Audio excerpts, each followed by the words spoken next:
Okay guys, welcome back to the channel. So today's going to be probably another upsetting video for many people, because obviously we're here to tell the truth again regarding a load of certain cars and certain engines that you guys should be aware of and also stay away from. Now, as I said before, people are going to get their knickers in a twist. We're going to get a lot of haters. We're going to get a lot of people trying to comment, crying while they're actually putting comments for in this video about what I'm about to say, because they don't want any of this really getting out, because they want to make you guys believe they're in some fancy, good looking, reliable car and feel good about it. But I'm obviously here to tell you guys the truth about them, which others don't want you to see or want you to know, because they want you guys to actually feel like you're missing out, when the realistic truth is you're actually not missing out on nothing with these cars. So let's get onto this video. Goddamn, get it done, will ya? Woo. When the blow up now, everybody's so unusual with it. Shit. But said times in his rhymes, cause his memories. We running through New York, so you know. Okay guys, so as many of you guys know, many people go and buy BMWs and they're not aware of what they're actually purchasing. And that is the same thing, especially here in the UK. Now, many people seem to believe any BMW is a good BMW. And that's the mentality people have given with these cars, which is simply not the case. Now, one of the ones I get a lot of emails about, and especially a lot of messages on my Instagram regarding this particular engine, is the BMW N20 engine. People ask me if it's a good engine and if it's reliable. And the simple question to that is no, it's not reliable. Now, bearing in mind, the UK has always had the 4 cylinders, so I'm fully aware of all the issues on them. The US has only just got the first one, which was the N20, which is a 4-cylinder engine. And that engine is basically an M52 engine, which has just been downgraded by 2 cylinders to make it a 4-cylinder. Everything on that engine is practically the same, even oil filter housing, everything. And they all go wrong just like they do on the M52. The only thing different on the N20 is they basically bolted a turbocharger to it, but it does not make it reliable. It's forced induction for one, it's a 4-cylinder engine. Thirdly, yes, it has timing chain problems. The N20 is notorious for the timing chain going out, which is another problem with another BMW engine, another 4-cylinder engine with the timing chain going out. And this is what I've been trying to explain to a lot of you guys. You would have seen on the previous video of all the M42, M46, M47, all of them having timing chain problems, which are 4-cylinder engines.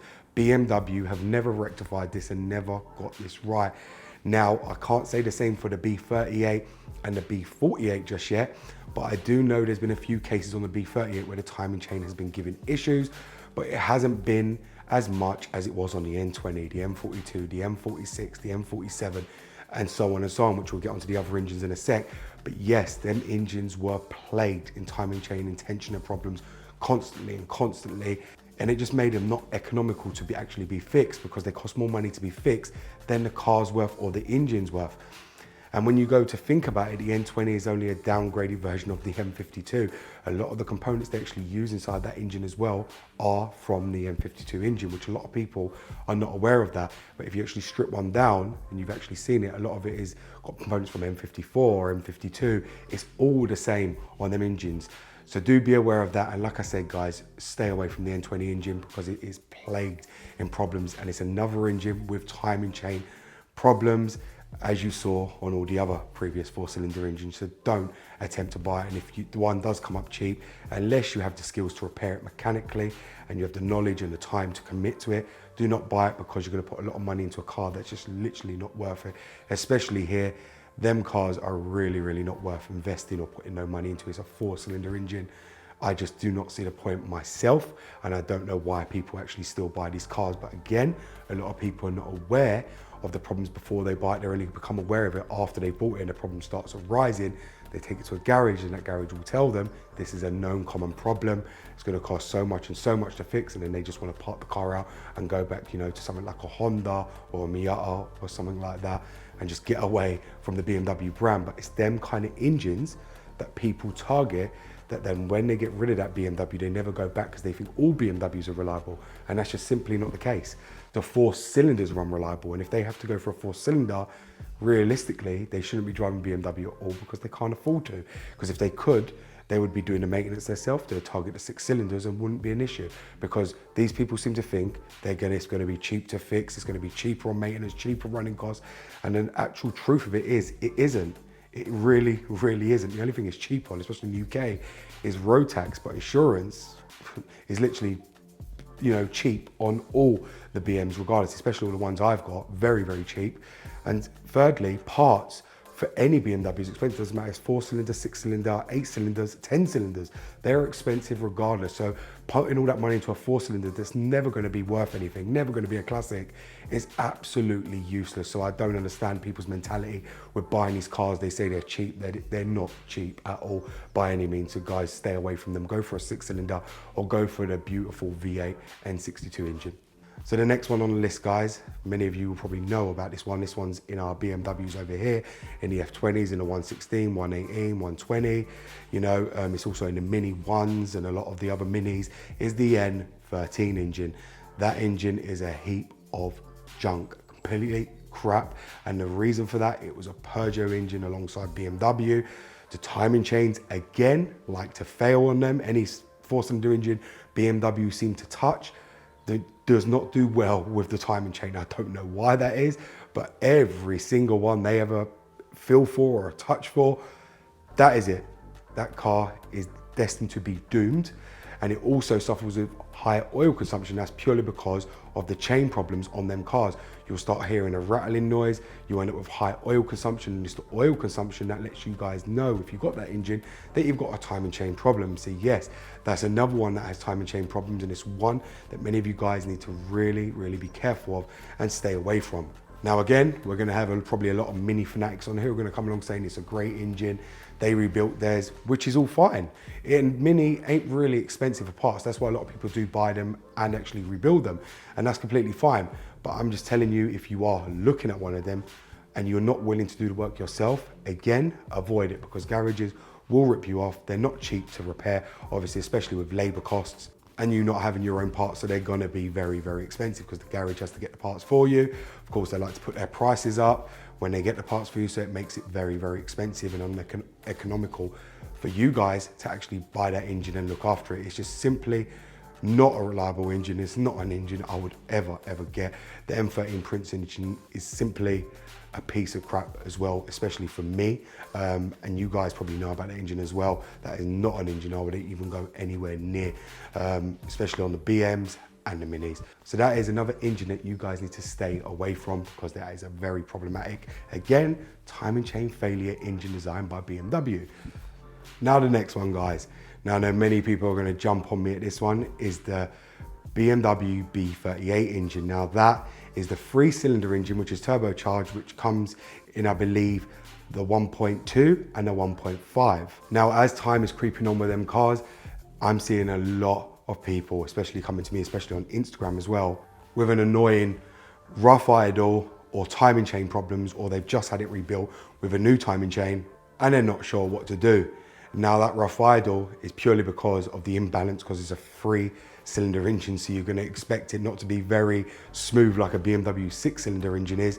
So you're going to expect it to be running very, very rough, especially when you come to a stop or when it's just sitting there idle. You're going to notice that it's very, very unbalanced because, as I said, it's a 3-cylinder engine. Now they do have problems with the injectors as well on them cars, but I do know there's been a lot of cases coming up for the timing chain on them cars. So if you guys do have an issue with your B38, I would strongly recommend you take the timing chain and the tensioner on them, because as the mileage is getting up on them now, people are starting to notice and there's more of a common problem. Now as well, the rough idle could be linked to the timing chain, just people ain't taking the time to diagnose it properly. They're just thinking it's the natural running of that engine, which simply is not the case, because I can assure you, when that car would have left BMW factory, that B38 engine would not have left there with a rough idle, because otherwise the customer, whoever bought it brand new, would have took it back straight to BMW. They would never have dealt with that, which leads me to believe that this is becoming a high problem, which is going to end up with these engines grenading themselves because the timing chains are actually going to snap, break and completely destroy the engine. So therefore I do recommend that you guys sort this out and go and get your chains checked, because there has been cases of the B38 chain actually failing, and that's no lie. You can go and do that, check online, you can check everywhere you want, even ask garages, they're going to tell you the same thing. So that's another engine that many of you guys really do need to avoid, is the B38. If you do want a solid 2-litre engine where BMW actually got it right, the B48 is the one to go for. That engine, they got every single thing right, and the same with the B47. There was a few cases on the B47 for timing chain failure, but not as high as it was on the N47. So do bear that in mind, but the B48 engine is a very solid unit, and so far there have been no reports of timing chain failure at all on that engine. At least I haven't seen. Maybe you guys have had one, maybe you've known people that have had one, but from what I know, it's been a solid engine, and providing you look after it and obviously change the oil on time and do the maintenance on time, that B48 engine is very solid and reliable, and apparently it's one of the best engines BMW have brung out ever since for a 4-cylinder engine. So you guys ain't gonna be losing out. If you do want a 4-cylinder, the B48 is the way to go. Now this brings me to my next one. Now this one isn't so, I don't know, regarding the engine, this is regarding the cars. Now, I've been seeing this quite widespread on YouTube, where a lot of YouTubers, especially in the US, are trying to pick up this certain car that we have here in the UK. And it's becoming more and more common. I keep seeing it in my feed, I keep seeing YouTubers doing it. And I'm purely under the belief that they've been watching a lot of the UK YouTubers and a lot of UK people and think this is great and it is something to be proud of and something to be overhyped about, like it is here in the UK, but that's simply not the case. Now the cars I'm actually talking about are the 330D and the 335D. Now, I don't know if a lot of these US guys, and maybe you'll be one of them if you've bought one of these cars, but it's becoming increasingly common to see them in my feed where a lot of the Americans are grabbing hold of them. And it's purely because a lot of these UK YouTubers and a lot of the UK people have put a lot of videos out saying how great they are, the power they make, the this, the that, the other. Now, I'll be very real with you. The reason a lot of people drive them here is because they can't afford anything else. Most people that drive diesel here will either live on some kind of housing estate just like this, or, you know, don't have money. And I'm being very honest with you and very blunt about this. I know a lot of people are gonna hate this. A lot of people don't want the truth getting out, because I am the truth. And I'm letting you guys know all across the world what kind of people buy these kind of cars here. And this is the type of people that buy 530D, 535D, 520D, 330D and 335D. They live on estates like this, live somewhere like this. You know, even my friends, when he goes and buys them, he's a trader. He goes and buys them to flog them because they're great sellers, because people like that can't buy them. You always find it's the person from the council estate, and you always know that as soon as they sign the logbook, you know, the address, you just look it up on Google Maps and it tells you where they actually live. You know, even he said, he sends me pictures all the time before he's going to buy, and he's like, look at the state of the car. Then you'll read in the ad, sorry, the car's dirty, we'll clean before sale. Well, why didn't you think of cleaning your car before you took pictures to pull it up for sale? And that's the type of people that actually own them cars. So when you're actually thinking it's the rich people here that have the diesels and it's this who has the diesels, that's simply not the case. I'm being very honest about that. That it's not the rich that own the diesels at all. The reason they own the diesels is because they can't afford the M5, because they can't afford the running costs of it. So they buy a diesel thinking it's good, the fuel's gonna last them longer than a petrol would, when realistically, it doesn't. And to top it all off, they go and remap it because they're trying to get the power of a car that they actually want but cannot afford. And as I said, they all live on these, you know, crappy council estates. You see these cars everywhere. You know, I could take you on a video tour right now to a council estate and I could show you how many 320Ds, 330Ds, all are on the drives of these estates everywhere in the UK, and that is where they originate from. So when you guys in America are thinking that it's something great here in the UK, it's really not. And trust me, it's not a car to admire that we get over here in the UK. So if you do want a car to admire the M5 in your country and the N62. The N62 is worth investing, which is a 650i and a 645i. The diesels are not worth investing your time, money or energy into at all. The reason people buy them here, and it's becoming very hard, as I spoke about in the last video regarding the ULEZ, people in cities are having to get rid of them because they can no longer drive them. And if they've removed the DPF and done all this just to get that power, and then it grenades the gearbox anyway, or blows the turbo, or it destroys the injectors, what is the point of having all that power when it's going to break something all the time? You don't go and get an M5 or an M3 and because it has all that power, it's breaking this and breaking that all the time. No, because they're made for that. Them cars were not made for that, but these people don't get it. They just can't afford a better car and they can't get rid of that car because nobody wants it. And I'll be very honest with you, all of them over here are all high mileage bangers because of the craze there was about them many, many years ago. So everyone had them and they've been passed about like nobody's business, that they have about 20 to 50 owners. Some of them don't even have, you know, the registration document at all because they end up losing it and give you one slip or sign you a receipt because they don't even have that. They have been so badly hammered about, driven about so badly, remap, they are not worth touching. And any of you guys in the US who look up to them people that own them. So this isn't just the UK, there is people as well in Europe that buy them because of the craze about them, but there is no craze about them. I'll be very, very blunt and honest. If there was anything good about them, you see all the cars I've got, I could clearly afford to buy one because here they're about 3.5 grand to 4 grand at the maximum. I could easily, but I wouldn't. They are not worth the money. They are not worth investing in. They are really, really not. So if you guys are seeing them on videos of the UK people driving them, hammering around, they are just simply not worth it. So I do say to you all now, do not think that it's something great that people are driving over because it's really, really not great. And I do get it. In the US, they're very, very expensive. That's because they're limited over there. And the people that are getting them are making it out like they've got such a great car when realistically they really have not. They have got no clue what they got themselves involved in. Them cars have a solid and reliable engine, yes, but the gearboxes on them are very, very problematic. And once you've remapped them, they become no longer reliable, and especially in the wrong hands. As soon as you remap it, you end up with timing chain problems, injector problems, turbo problems, the lot. And the list keeps going on and on and on. The DPF gets blocked up. The EGR needs to be removed. You know, the swell flaps need to come out. There is a lot to them cars as well.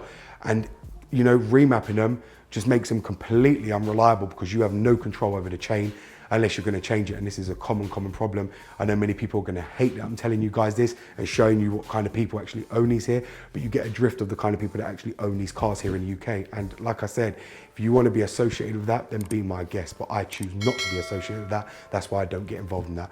So thank you very much for watching, guys. And like I said, a lot of people are going to hate this, but at the end of the day, I don't care. A lot of them are going to be a bunch of keyboard warriors. None of them would say anything to my face. None of them would offer me out because none of them have the, what do we say in Spanish? The cojones to actually do anything about it.